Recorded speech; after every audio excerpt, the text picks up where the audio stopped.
ប្រផេងខ្យល់បងនោមដំនឹងភ្លៀងដីស្ងួតចាំទឹកស្រោចស្រពជើងទេដើរលើធូលីព្រះអាទិត្យភ័ក្ត្រា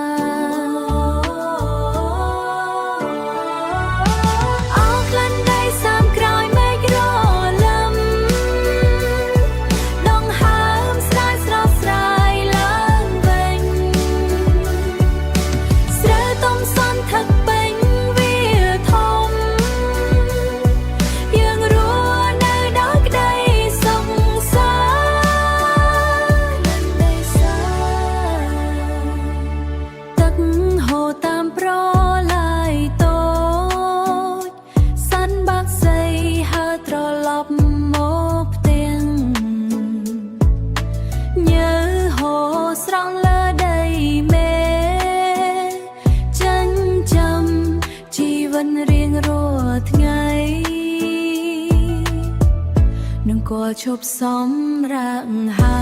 យ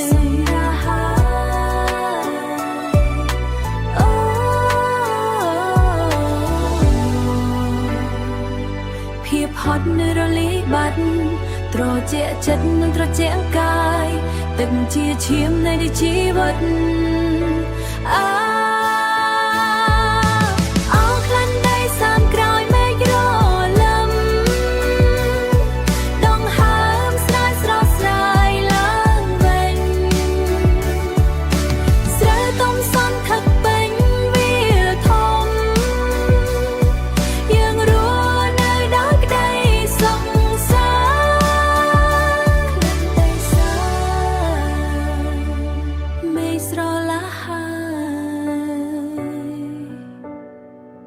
សម្រាប់ចោ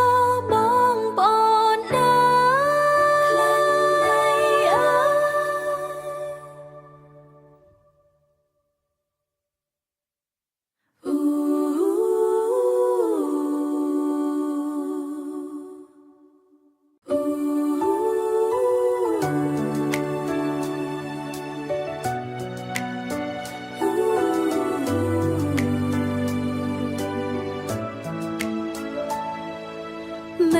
ស្រទំព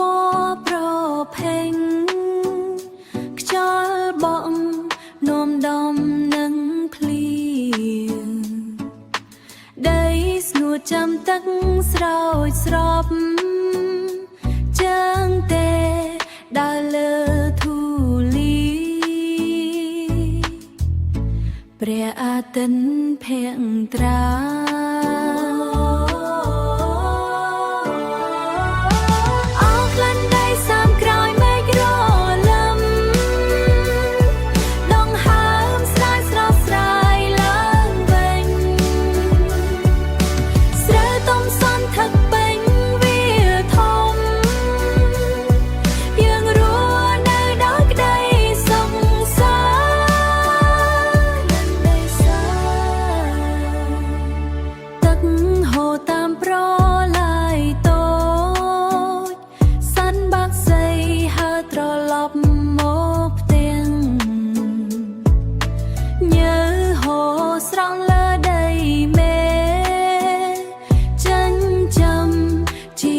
រៀងរាល់ថ្ងៃ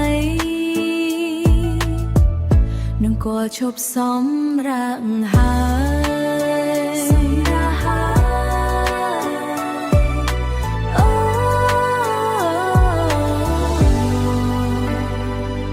ភាពហត់នៅរលាយបាត់